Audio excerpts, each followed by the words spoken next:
We are having some issues with our 2023 Honda Foreman Rubicon 520. It's got a check engine light on it. I actually think it has two codes. We've got 54 and 29 here flashing with the check engine light. And we're having that same issue again where it's flashing instead of showing neutral. So it, when the codes first came on and were flashing, it was running and driving. And then yesterday we had it out and it died, and then it keeps dying and now it won't even start.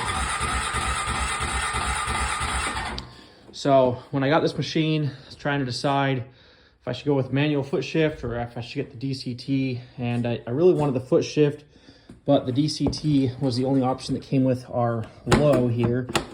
And I wanted the low for snow removal, that might have been a mistake. So I think a lot of these issues might be related to having our DCT on this machine.